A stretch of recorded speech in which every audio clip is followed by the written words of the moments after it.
नमस्ते दोस्तों, आपका हमारे चैनल पर स्वागत है। आज हम एक नए कहानी के साथ है, तो बिना किसी देरी के चलिए शुरुआत करते हैं। बात उन दिनों की है जब मैं कॉलेज का स्टूडेंट था। अपने कॉलेज की ओर से हम सभी कैंप के लिए एक जंगल में गए थे। हल्की ठंड थी। रात में हम सबने पूरी रात कैंप फायर के साथ डांस करने, गाने आदि का प्रोग्राम तय किया। मुझे और सभी साथियों को कैंप फायर के लिए लकड़ियां इकट्ठी करने का भार सौंपा गया। मैं निकला तो सबके साथ ही, लेकिन जंगल के प्राकृतिक सौंदर्य में भटकता हुआ अकेले बहुत दूर कहीं निकल गया।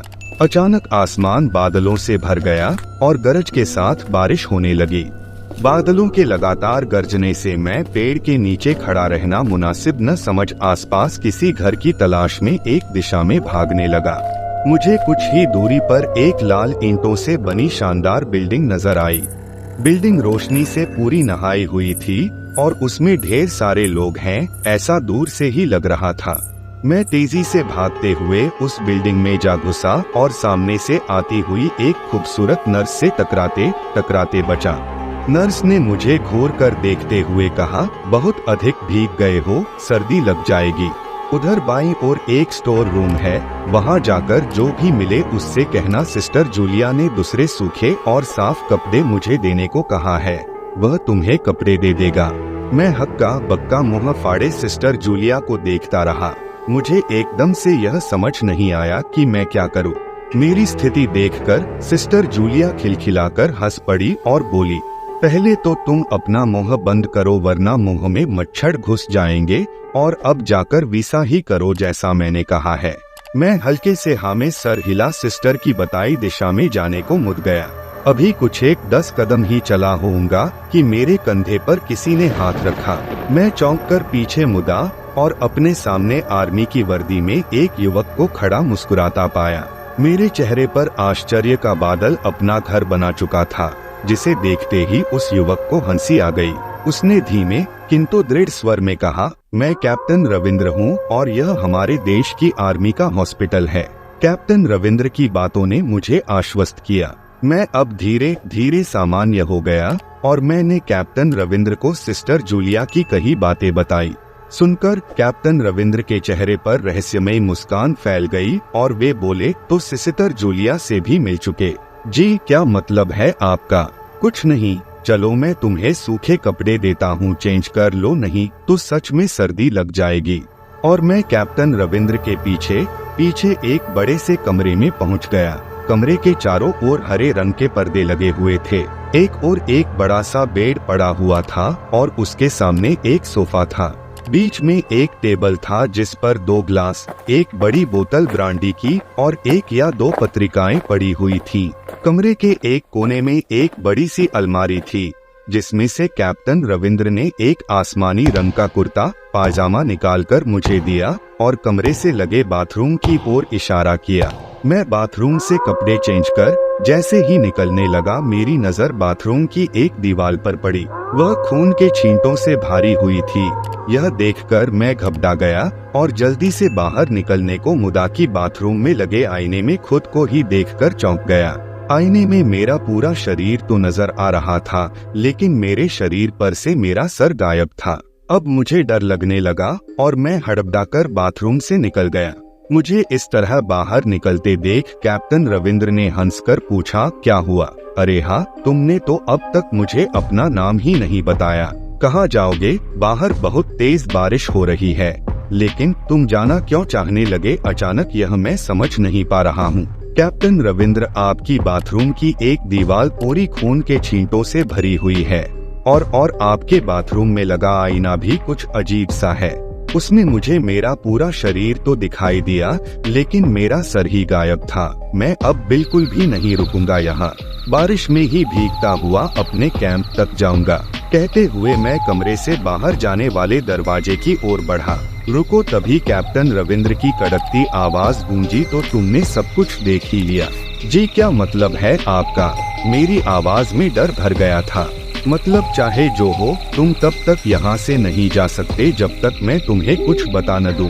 क्या बताना चाहते हैं आप? जो आज तक कोई न जान सका, जो आज तक कोई न जान सका, वह मैं जानकर क्या करूँगा? प्लीज अब मुझे जाने दें, मैं डर से रुआसा हो गया। नहीं, बिल्कुल भी नहीं, और तुम्हें मुझसे डरने की भी कोई जरूरत नहीं। सैनिक सबकी रक्षा के लिए होते हैं, मैं भी तुम्हारी सुरक्षा ही कर रहा हूँ। कैप्टन रविंद्र के स्वर में कोमलता थी। आओ मेरे साथ इस सोफे पर बैठ जाओ, मैं तुम्हें एक कहानी सुनाता हूँ। कहानी खत्म होते ही मैं तुम्हें तुम्हारे कैंप तक जीप से छोड़ आऊंगा। वैसे भी तुम अपने साथियों से काफी आगे निकल आए हो, वहाँ तक तुम अब चलते हुए शायद पहुँच न पाओ। कैप्टन रविंद्र के स्वर में जाने कैसी आश्वस्ति थी। मैं जाकर उनके बगल में बैठ गया। कैप्टन रविंद्र ने कहना शुरू किया, दुश्मनों ने धोखे से हमारे अस्पताल को अपना निशाना बनाया। दुश्मन देश के 2 सैनिक हमारे सैनिक के वेश में एक हमारे ही घायल सैनिक को लेकर आए। वह घायल था और हमारे देश की सेना ने उसे बहुत ढूंढा लेकिन नहीं मिला था। शायद साजिश के तहत उसे घायल होते ही घुसपैठियों ने कहीं छुपा दिया था। अचानक अपने खोए सैनिक को अपने हॉस्पिटल में पा सभी खुश हो गए और बिना अधिक पड़ताल किए हॉस्पिटल के गेस्ट रूम में घायल को लेकर आने वाले छद्मवेशधारियों को ठहरने की इजाजत दे दी गई। अभी उस सैनिक का इलाज चल ही रहा था कि जोरों का ब्लास्ट हुआ और पूरा हॉस्पिटल एक पल में खंडहर में तब्दील हो गया। लेकिन हॉस्पिटल तो अपनी शानदार स्थिति में खड़ा है। मेरी बातों को अनसुना कर कैप्टन रविंद्र ने अपनी बात जारी रखी। कोई नहीं बचा उस ब्लास्ट में। दीवार पर पड़े खून के छींटे भी उसी ब्लास्ट में मारे गए हॉस्पिटल के कर्मचारियों के हैं। हाँ, पर यह हॉस्पिटल तो मुझे खंडहर नहीं दिखता। जवाब में कैप्टन रविंद्र के चेहरे पर रहस्य भरी मुस्कान फैल गई और उनका चेहरा अजीब से भावों से भर गया। मैं उनके चेहरे को देखकर अंदर से दहल गया। फिर भी मैंने हिम्मत कर पूछा, आप उस ब्लास्ट में बाग कैसे गए?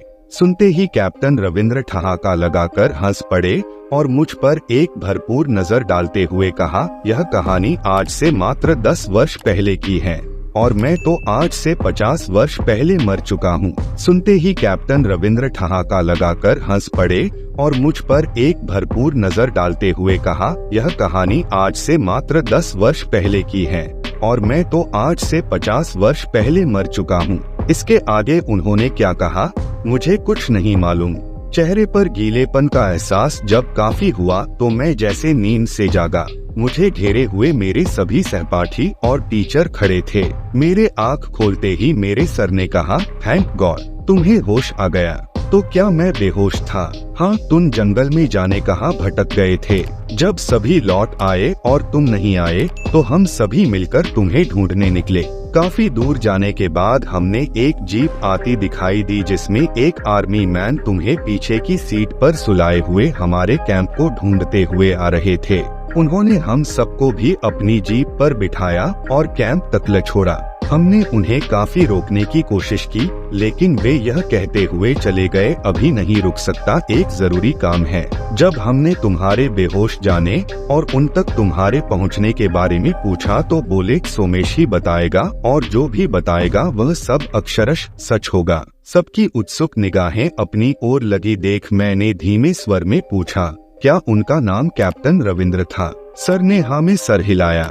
मैंने सबको उधर चलने को कहा जिधर से सबने जीप आती देखी थी। पहले तो सर तैयार नहीं हुए लेकिन मेरे बहुत कहने पर वे राजी हो गए। सुबह होते ही हम उधर की ओर गए। मैं उस जगह पर पहुंचकर गहरे आश्चर्य में डूब गया। वहाँ एक अधजला खंडहर था जिसके एक टूटे पत्थर पर लिखा था आर्मी हॉस्पिटल। अगर आपको यह वीडियो पसंद आया तो लाइक करें और अपने विचार कमेंट सेक्शन में साझा करें।